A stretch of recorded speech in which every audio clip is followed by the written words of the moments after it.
আগামীকাল শুভ বড়দিন। খ্রিস্টান ধর্মের অনুসারীদের সবচেয়ে বড় এই ধর্মীয় উৎসবকে কেন্দ্র করে গির্জাগুলোতে চলছে প্রস্তুতি। এই বিষয়ে জানতে তেজগাঁও গির্জা থেকে সরাসরি যুক্ত হচ্ছেন সহকর্মী রেজওয়ান ফয়েজ। রেজওয়ান, আজকে তো ক্রিসমাস ইভ, নিশ্চয়ই বর্ণিল সাজে গির্জাগুলো সেজেছে, কেমন দেখছেন?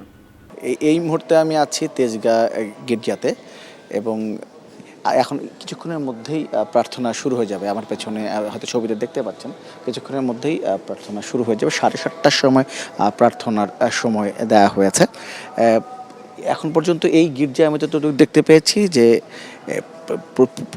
বাংলাদেশের প্রতিটি গির্জার মতোই কিন্তু এখানে প্রচুর আইন শৃঙ্খলা পরিস্থিতি নিয়ন্ত্রণ করার জন্য আইনশৃঙ্খলা বাহিনীর প্রচুর সদস্য এখানে মোতায়েন করা হয়েছে। যারা ঢুকছেন সবাইকে আসলে চেক করে তারপরে এখানে এই গির্জাতে ঢুকতে দেওয়া হচ্ছে। ব্রেকফাস্ট, টিফিন কিংবা স্ন্যাক টাইমে মজাদার আয়োজন মানে অল টাইম ব্রেড।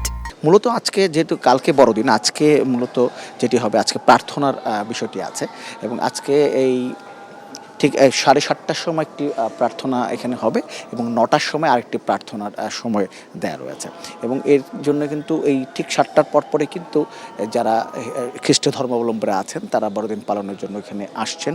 কিছুক্ষণের মধ্যে তারা প্রার্থনা অংশ নেবেন গির্জাতে, এর মধ্যে তারা অবস্থান নিচ্ছেন এবং যেটা বলছিলাম যে পুরো এই গির্জাটি কিংবা এই গির্জাটিকে কেন্দ্র করে আইন এর জন্য নিরাপত্তা, কয়েক স্তরের নিরাপত্তা ব্যবস্থা নেওয়া হয়েছে। তবে এখন পর্যন্ত সব কিছু খুবই শান্তিপূর্ণভাবে আছে।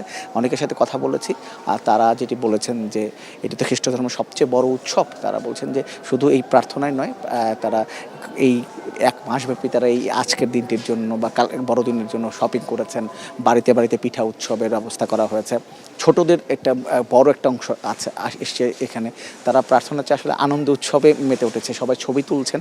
সব কিছু মিলে প্রতিটি বড়দিনে আমরা যেমন একটা উৎসবমুখর পরিবেশ দেখি, সেই উৎসবমুখর পরিবেশ দেখছি। আরেকটি কথা বলতে চাই, যেখানে শুধুমাত্র যে খ্রিস্ট ধর্মাবলম্বী এসছেন তা কিন্তু নয়, আমি অন্য ধর্মের অনেকেই কিন্তু এসছেন, তারা গির্জায় আসছেন, সুন্দর করে সাজানো হয়েছে, তা সেটি দেখছেন, ছবি তুলছেন। সব কিছু মিলেই একটি আনন্দমুখর পরিবেশেই আসলে বড়দিনের যে উৎসব সেটি এখানে পালিত হচ্ছে। এই হচ্ছিল সর্বশেষ পরিস্থিতি এখানকার।